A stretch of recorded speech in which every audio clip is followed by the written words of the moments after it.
Each of. Hi guys, welcome back to my channel. So I'm here to do my the second half of my March wrap up. I did not read as much as I did the first half, and a lot of the books there's just not a ton to talk about, so I don't think this will be too long. But yeah, we'll just get started. So the first one I was a DNF. It is Every Heart a Doorway by Shannon McGuire. I heard about this one through Keisha from A Book Like You, and it sounded really interesting at the time.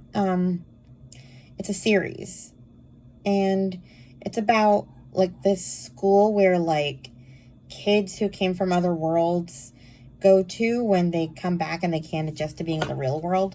So like, you know how in Narnia where Lucy couldn't adjust to being back from Narnia, like she was having a hard time, that's where they would go because parents wouldn't believe them, and so they just went there to stay anyway. So I was having a real good old time starting this book. It sounded really good, and then all of a sudden I see an F word, and then another F word, and I was just like, geez, like, it's not okay. I read Christian fiction, but I do not consider myself like a primary Christian fiction reader, like where I will only read clean books. I don't want to say everything, but I am not against secular books with swear words or anything like that. But this one just felt wrong. I think because it was like a kid's book, sort of. So like, you're in this like, it's like reading Cinderella, and all of a sudden Cinderella swears. It was just weird, and it didn't fit in the book. Like, I don't care if there's swear words in adult books or even in like, I don't know, older teenage books, but this one just felt weird. Like I'm in this like little fairy tale land, and all of a sudden there's an F-bomb. I don't know. It didn't work for me, so I ditched it. So, yeah, I heard about this one through Keisha from A Book Like You. Sorry. Then I read Esperanza Rising by Pam Munoz Ryan. I gave this one 4 stars. I've heard about this one for years, like years and years. I would see it at the library, like on cassette, when I would go and borrow books as a kid, and I never read it. I never wanted to, but I read another book this month by Pam Munoz Ryan called Echo, and I loved it, so I decided to finally read this. This is about, well, Esperanza. She basically has to leave. Where did she immigrate from? Mexico? I think she was from Mexico. Yeah. So they were kind of like royalty there, and then her father passes away, and they have to leave. And yeah, it's just,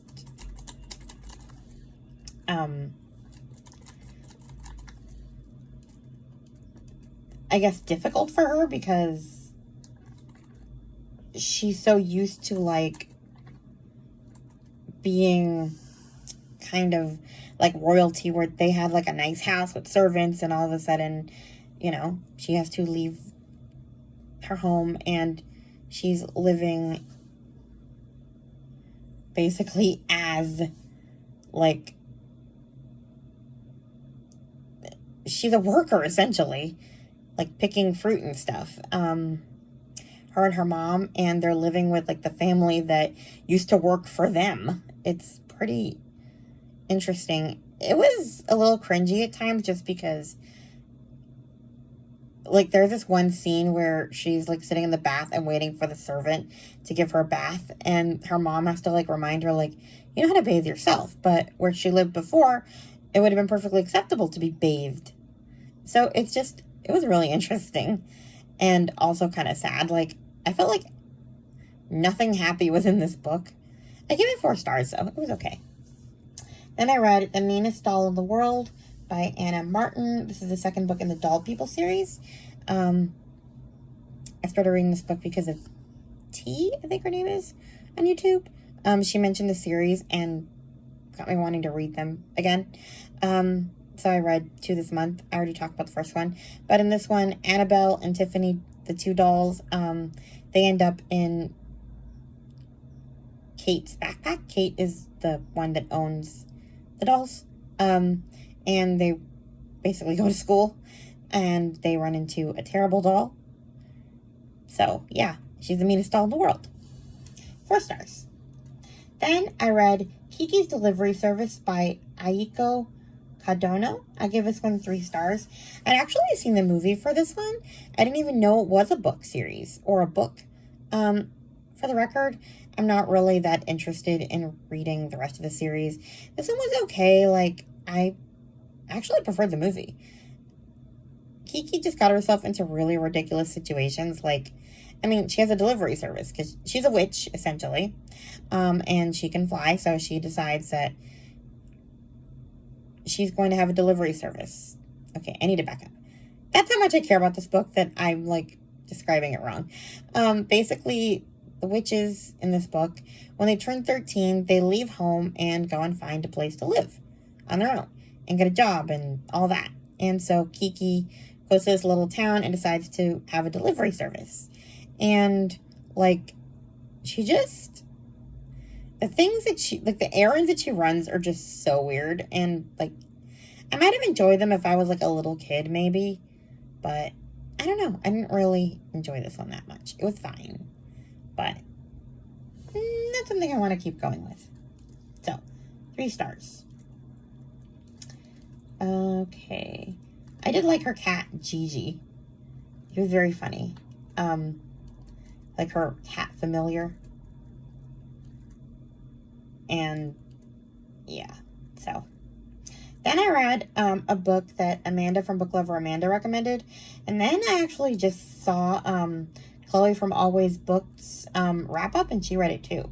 It's Fish in a Tree by Linda Malay Hunt. I hope I'm pronouncing that right. I give this one 4 stars. So, okay. I like this quote.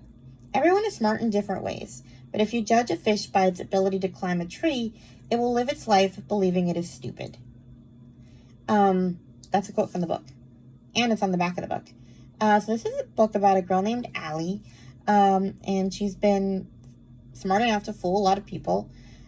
She is unable to read, but she's been able to hide this inability to read for years by basically being the class clown.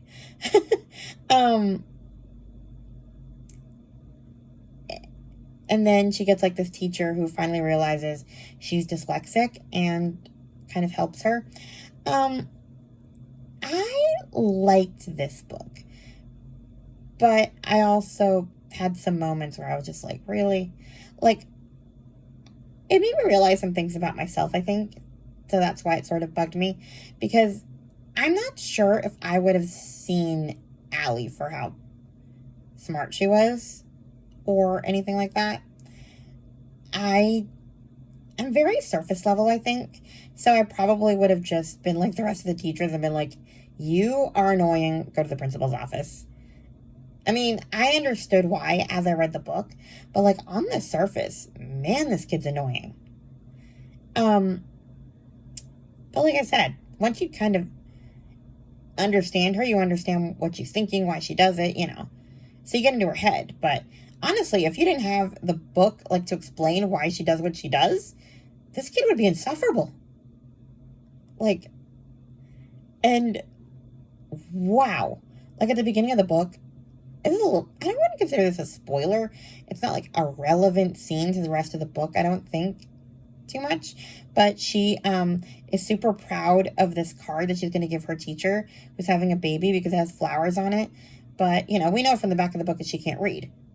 Only her teacher doesn't know she can't read. So she gets her teacher a condolence card for having a baby, and her teacher is, like, really upset by it, and they think she did it on purpose, but she didn't. I really felt bad for her in that moment. Like, yeesh. Can you imagine accidentally giving a pregnant woman a condolence card? Like, I'm sorry for your loss. Ooh. Anyway, yeah, she has a difficult time. I enjoyed her teacher, except if you say Fantasticos one more time, like, that Fantasticos was getting on my nerves, especially in the audio.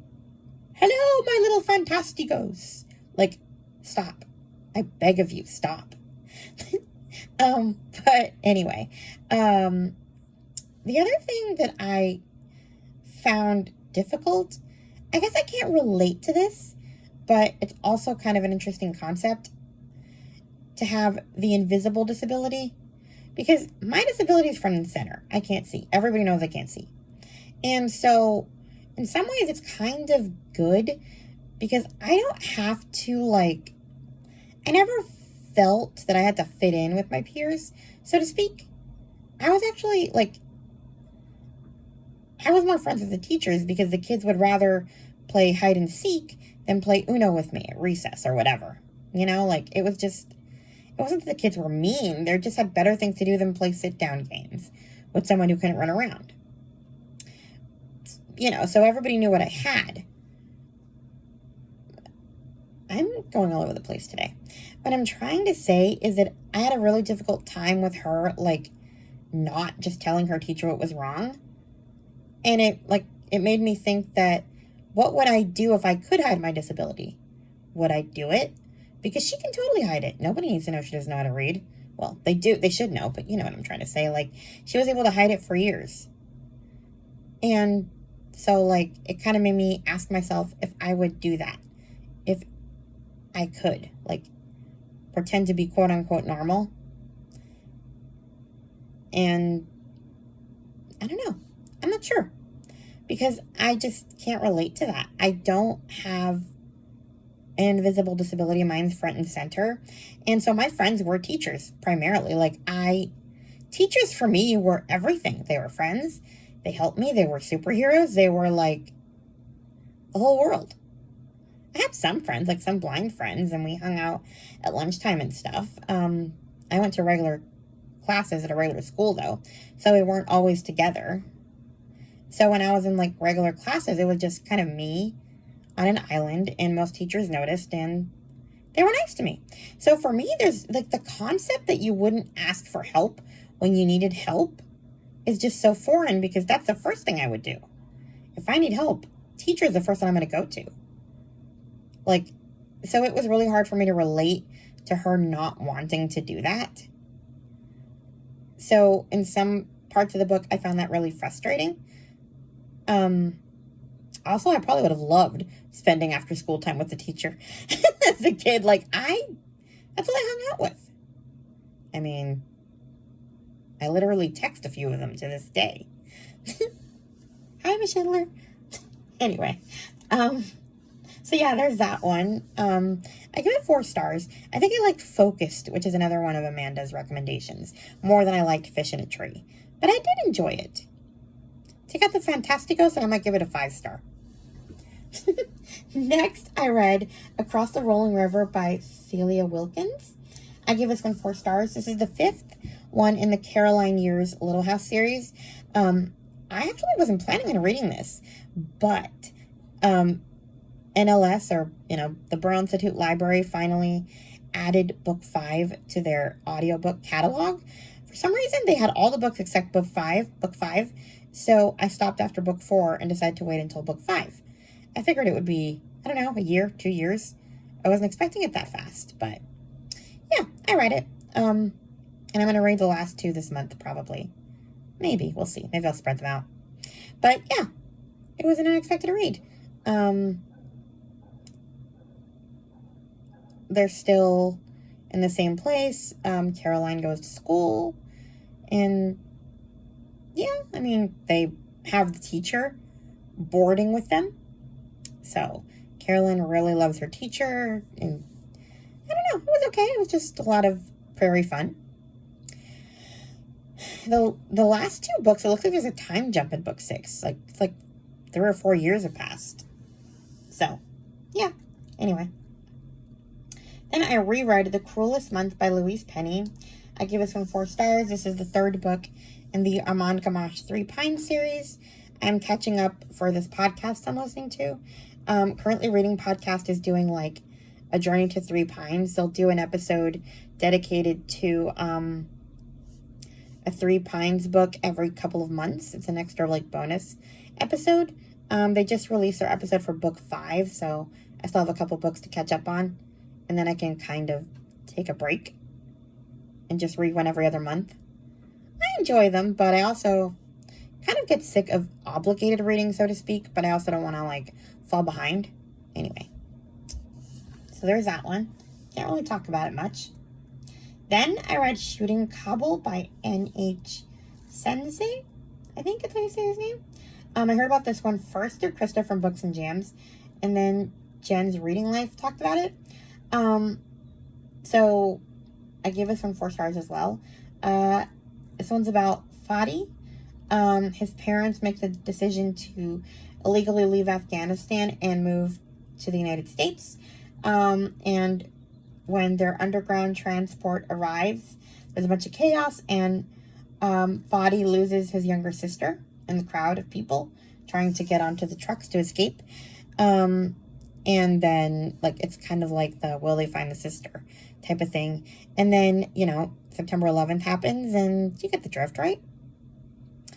I enjoyed this book a lot, but I think I would have liked more fanfare once they, like, with the sister, like, more of her personality throughout the book. I want to care about the kid we're trying to find, I guess. Like, not that I don't care, but, I don't know. But you definitely do see a lot of, like, trauma, and there's a lot of, like, stuff about Afghanistan I didn't know. So it's a really good sort of, I wouldn't call it historical fiction because it takes place in 2001, but you definitely learned about another country. So, yeah. And the audio was really good. Then I decided to cram a few books in the last day of March, and I read 5 Babysitters Club books. Actually, the 2 days in March, the last 2 days. So first I read Mallory and the Mystery Diary, Babysitters Club book number 29. I gave this one 4 stars. I think Ravenclaw reads, if I'm not wrong, is reading these as well. I cannot remember. Anyway. This one, Mallory finds a diary in Stacy's new house, and there's like a mystery about who stole a painting, so it's fun. And the babysitting side story is that Buddy Barrett has difficulty reading. The Barrett family has kind of always had issues, and Mrs. Barrett sort of sucks. It's like, you're saying in front of your kid you don't have time to teach him to read. Like, that's nice. I just don't have time. Like, I get that it's like a plot device so that one of the babysitters can volunteer to be his tutor, but, like, can you, like, not guilt your child? Please and thank you. Anyway, it was a good book. 4 stars.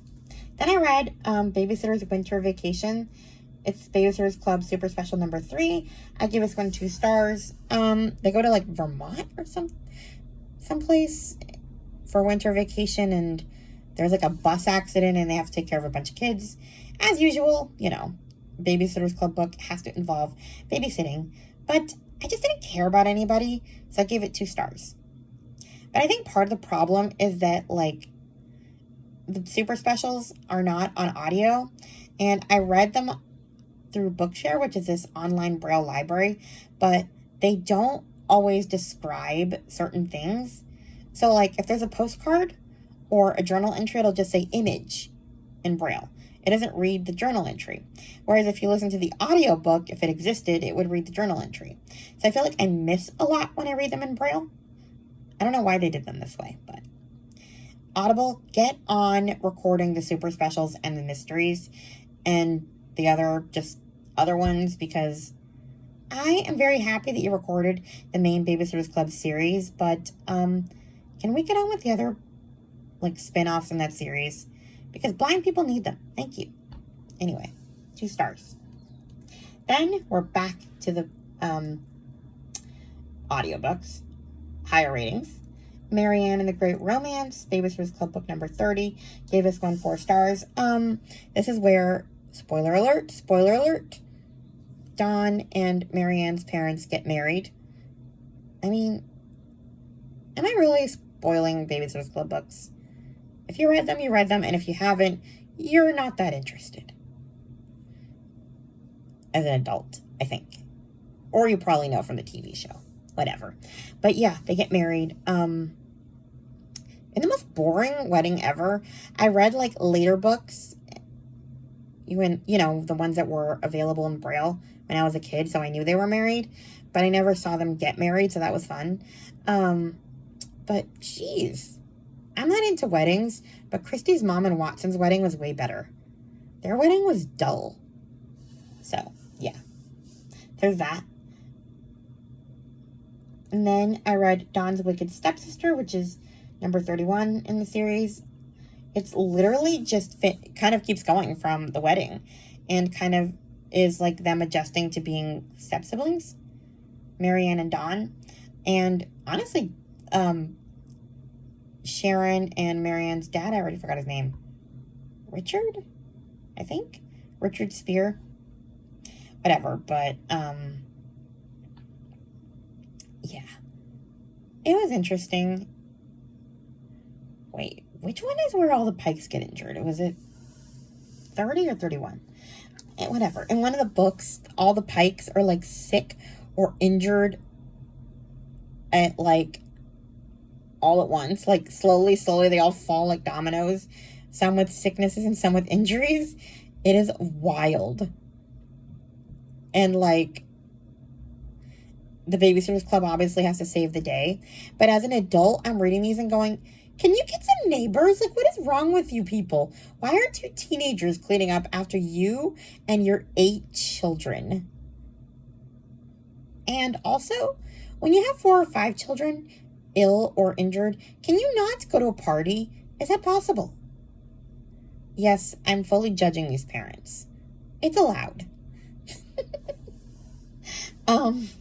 But yeah.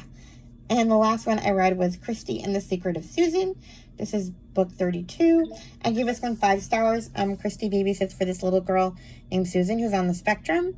Only, considering this book was written in the 80s, yeesh, you can tell it's written in the 80s. I gave it 5 stars just because it made me cry. But there's some problematic descriptions of autism. Like, they called it a form of schizophrenia, for one thing. And because I guess Christy looked up autism in the dictionary, and so I decided to look it up just to see, like, am I crazy? Because I'm pretty sure it's not schizophrenia. So we're going to look it up now before I got to go soon. No, I don't want to do an Excel spreadsheet. Okay, autism. It says, a condition or disorder that begins in childhood and that causes problems in forming relationships and in communicating with other people. See, that's a little bit more politically correct. I don't know where they got schizophrenia from it. Anyway, I mean, I could be wrong. Someone let me know, I guess, but I never heard that. But also, like, it was just problematic because everybody was like, Susan doesn't feel anything. She doesn't know what's happening. And you really have no idea what Susan knows, because Susan is one of the kids on the spectrum that, like, doesn't speak or really communicate at all. So she just, like, plays the piano mostly, and she has, like, a calendar in her head. So if you tell her what's March 2nd, 1988, she'll tell you the day of the week. But yeah, it was kind of Christy having to struggle with realizing that Susan's parents have to send her to a special school, and she wants to prove that Susan can be part of the regular, like, quote-unquote normal kids world. And so it was kind of hard to read. Just, like, how disabilities were seen back then. And they had the R word in this book, and I've always hated that word, even before it became politically incorrect to say. I just never liked the way it sounded. So, anyway, those are the books I read the second half of March. I will come back with my what I added to Goodreads in March video next when I finish prepping for it. Please like, comment, and subscribe, and I'll talk to you guys in my next video. Bye. Speech on. Stop recording video.